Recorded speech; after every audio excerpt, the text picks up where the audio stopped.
सहना भवतु सहनौ भुनक्तु सह वीर्यं करवावहै तेजस्विनावधीतमस्तु मा विद्विषावहै ॐ शान्ति शान्ति शान्तिः हरि ओम श्री गुरुभ्यो नमः हरि ओम अन्यथा शरणं नास्ति त्वमेव शरणं मम तस्मात् कारुण्यभावेन रक्ष मां रमणेश्वर रक्ष मां रमणेश्वर रक्ष मां रमणेश्वर. So we can continue our dialogue about what we have been discussing in the past and having the clarity about what is it that we are really seeking, what is it that we are really talking about, and what is it that we really understand by the terminology we use. Questions that help us clarify and clear out our obfuscation. We kind of clear the mirror because there's always a fine layer of dust on the mirror that we don't see. We see our face and we shave or wash our face, and we may not see a fine layer of dust on the mirror. That fine layer of dust on the mirror is the mind, is the thought processes that obscure me from seeing the mirror clearly. And yet I see it, and therefore I think I'm all right. Then even when I see my face in the mirror, I still don't recognize that I'm not, that there is a veil, a parda, a screen between me and my face if there is dust on the mirror. If the mirror is clean, it's okay. But we have to clean the mirror every now and then to clear the dust. And so is the question, so is the issue with our mind. Our mind has the habit of thinking only about myself, about me and my world. That's it. My world is a selfish world. If I were to go to somebody or tease somebody by saying, "Are you selfish?" the person would immediately say, "No, no, no, Bandhu. Why do you think I am selfish? I'm not selfish at all." And that's the dust on the screen. I'm not selfish. No, I'm very selfish. It's cleansing of the dust. I'm very selfish in everything about my hunger, about my shelter, about my clothing, about my money. And unfortunately, money has become the new God. In the world today, money is the God. Everybody is selfishly, vehemently, viciously following the money trail. Everything is money. Even if it means a heinous crime, it's for money. So here is a question: ultimate reality, does it have any connection with the temporary reality I create? So this is where the confusion is revealed by the questioner. So there's nothing called temporary reality. Reality is only one. It is permanent. It is. Everything else is temporary. So if what is temporary, if we use the term reality to mean the ultimate knowledge, if we use the term reality to understand that that is the truth alone that I'm talking about, if I understand that that reality is consciousness, awareness, heaven, God, whatever name I call it by, then that reality cannot be temporary. So when we talk about temporary reality, we are talking about my world. World is an impermanent, selfish abode. So we cannot say is temporary reality created by, no, stop right there. that there's nothing called temporary reality in that sense. But in the worldly sense, and if we come down to this level, we say, yeah, my car is real. My body is real. Mm-hmm. I have to eat, I have to breathe, I have to sleep, and I have to do this and that, and I have to run my business or look after my children or look after my parents or look after the society. I have to go to the temple, I have to do this. All that is temporary, ashashwata, and therefore it cannot be called reality. But in common parlance, we say Mm-hmm. my temporary reality. But that is, then we're not talking about reality. So the question, does temporary reality have any connection with the reality? The only connection is a false connection, a shashwat connection, Mm-hmm. a temporary connection. Like what? Supposing the questioner asks another question. So what does that temporary thing mean? What is it? Just as you are temporary, I am temporary. Why? Because we are here today, we will not be here tomorrow. At some point, Mm-hmm. you'd say, Bandhu is gone. He died and left. Temporary. Mm-hmm. And it's true about everybody around us. Whether it be my father or my grandchild, they all are going to die. My great grandfather died, and my great and then so it's a cycle. It's a cycle. It's a cycle of birth and death and birth and death and birth and death. And the reality, awareness, consciousness, moksha, nirvana, all that is getting beyond the cycle of life and death. When I'm not born again, Mm-hmm. when I'm not part of this world, which is nothing but hell, with due respect to all religions, because certain religions are very sensitive about these kinds of this terminology or these kinds of expressions. How do you call this world hell? This is not hell. Hell is when God punishes me and I'm sent to hell. And when God is happy with me, I'm in heaven. With due respect to all those perceptions, we all know that that also is cloudiness, that also is confusion. There are no physical locations of these places. Mm-hmm. Physical location is right here in me, in my body. If one were to be bold enough and if one were a true student of non-duality, Advaita Vedanta, then I can easily say, my hell is here. My mind is the hell, and my heart, when I think with Mm-hmm. purity, is heaven. There is no physical location other than me linking it again physically to my mind here, which I think is here, but mind is not an organ. It doesn't have any place. Similarly, my heart, which I'm pointing to the right side of my chest, there's no heart there. The heart that I understand in common parlance is the heart on the left which pumps blood to this body. So Mm-hmm. the functionality of my body is not reality. Functionality has been given unto me by that reality, that consciousness, that awareness that keeps all the birds flying, all the rivers flowing, all the species getting food, all the species being alive or dead, just as human beings are alive or dead. And that reality continues this process. That alone is a reality. All the planets, all the cosmic energy, all the galaxies, all the habitable galaxies, and there are 77.6 billion habitable galaxies. I don't even know, as a human being, my mind doesn't even know how to even define the colossalness, the behemoth size of the universe. I have no clue about that. And my ego tells me I'm important and I do this and I protect my country or I protect my samaj or I will protect my temple or my mosque or this or that or my church. Mm-hmm. All these are Mm-hmm.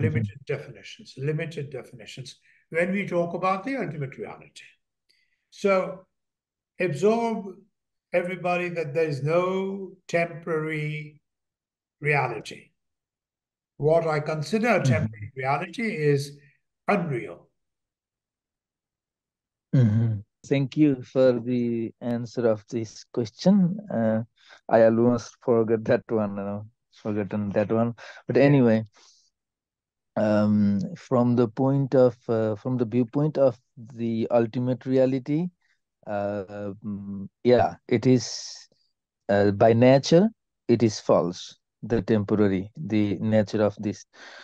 Uh, because it is the whatever has come into the existence as temporary or impermanent things, the impermanent nature is from that ultimate source.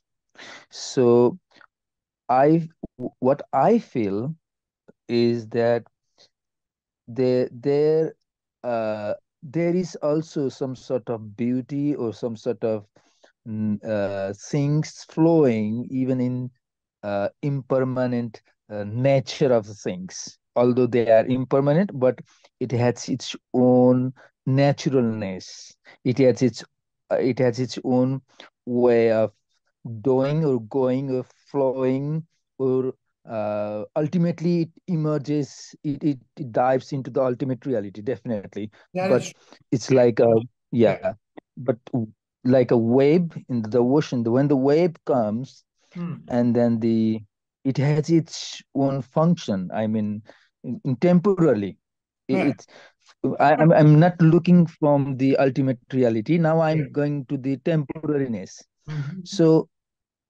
uh, what I feel is that it is not the temporary is doing something, or whatever the temporariness does is from ultimate reality, because Mhm. it has originated from the ultimate. Mhm. And the temporary has its own action, I feel, Mhm. although it is from ultimate source. But and in relation to uh, now what is happening in the whole world, that is what I mean to use this temporariness, is that because the things that are happening in the society, and I'm part of the society, in the whole world, and all the things that are taking place, all the activities, all of this chaos, all these things that are taking place is of definitely it is temporary, and it will not be here in the same way as the ultimate one.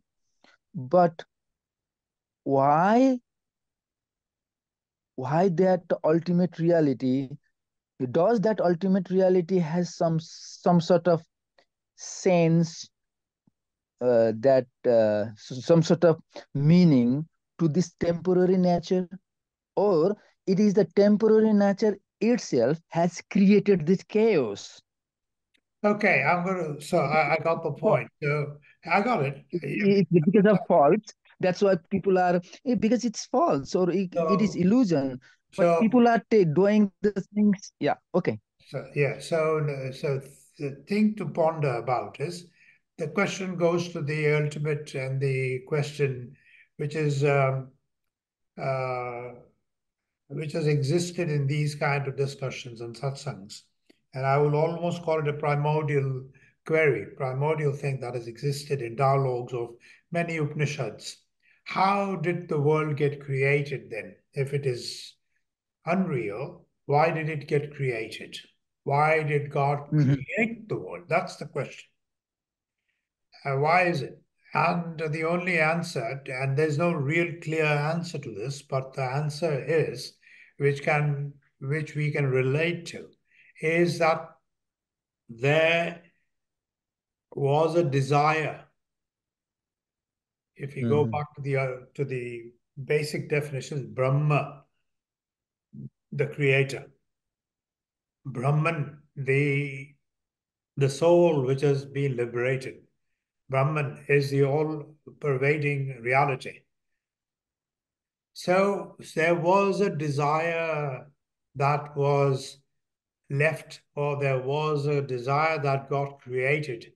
And that's why a manifestation of the world got created as bodies and species. And that's why that has been continuing and multiplying and multiplying and multiplying, because of that desire, the mind that was given as a functional part of this creation, which was temporary, has the habit, has the nature of multiplicity and speed. And therefore, if you just go back 5,000 years, though we have been born for how many millennium, but even if you go 10,000 years back, we didn't live in houses like this. We did not have electricity. We did not have water coming into our houses. We did not have these roads and these kinds of modes of transportation. We were dependent upon the earth. We used to eat what the earth produced. We used to rise and start our day when the sun rose, and we ended our day when the sun set. And all the species until today, though it has been millennium, more than I don't even know how many millennia, all the other species are still functional according to the reality of when the sun rises, their day starts, and it ends when the sun sets. Whether it be a bird, a tiger, a whale, whatever. We, as limited human beings, have created more and more and more and more and more and more and more things that we have forgotten. We are not clearing the dust.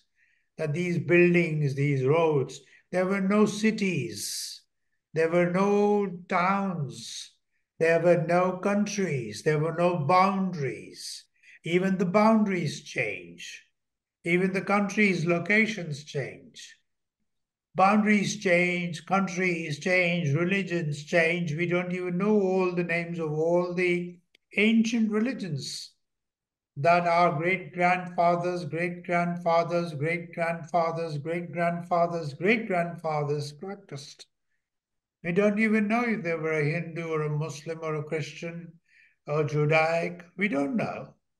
We don't know anything, but we still think that this is the reality. And we are so enamored, we are so attached to it that we can't get beyond thinking. So the best is one-on-one, best is to stop thinking about these things. Meditate, meditate. To whom is this question? If Ramana Maharshi was here, he would have advised both of us, to whom are all these dialogues emerging? Whose mind is engaged in this kind of dialogue? Stop it. He would say, stop it, Bandhu, don't talk about it, just stop it and meditate as to who am I? I am just a temporary, fleeting bubble on the wave of the ocean. I will be gone like this. And so, since we talked about universe and the size, I'm going to refer to the scientific data that I have made a note of, just so that this comes up so very often and I can never remember these data, scientific data. So here, there are 60 billion habitable planets. These are the science. This is not my thing. This is a scientifically proven things that scientists talk about. 60 billion habitable planets. We think we are the only ones. If anybody talks about a UFO, the countries suppress that kind of information because they don't want the public, the masses to go crazy. Oh, what happened if we are invaded by somebody? So 60 billion habitable planets, 706 trillion planets. 706 trillion planets. All this that I talked about, and 96% of the universe is dark matter. 706 trillion planets, 60 billion habitable planets, 2 trillion galaxies. And all this that we just mentioned is 0.01% of the universe. All this, billions and trillions of galaxies, is 0.01% of the universe. 99.99% of is unknown or unknowable. Question myself as to why am I questioning? And that was the other thing. Another question that you had raised was that how can I question myself? How can I talk to myself? That premise, that idea is false. You had said that in the satsang. It is not, because just think again, clear the dust. Who is talking to Yuvraj 24 hours a day? Yuvraj. Yuvraj is always talking to himself about this and that, this and that. I'll go there. And while I'm going there, I'll do that thing. And on my return, I'll do this. And then, but the post office, oh, okay, let me go there first. And then, oh, I have to call my cousin, or I have to call my uncle, or I have to call my boss or my subordinate, or I have to buy this ticket, or I have to go there, or I have to check my bank balance, or this and that. So all my world continues. And I'm always talking to myself. So the easiest thing to do is to question myself. That's the most question myself. Okay. Questioning myself is the most easy thing to do because I'm always talking to myself. So, and that's where meditation starts. Why am I having this question about temporary reality and ultimate reality? Do I really absorb it? No, I don't. I don't have that knowledge. Then who is talking about it? No, I'm not clear. Why do you think you're not clear? Because I want to think I'm not clear. No, you are absolutely clear. How am I clear? Don't worry about it. Have faith. You'll be clear. Just as every other species has faith in the ultimate reality. That's why they are being provided their lunch and dinner and breakfast and water and shelter. A crow, a sparrow, a pigeon, a dog, a cat, a squirrel, a rabbit, a deer. They don't think about where their next meal is going to come from. It is being provided by the same reality that you and I are talking about.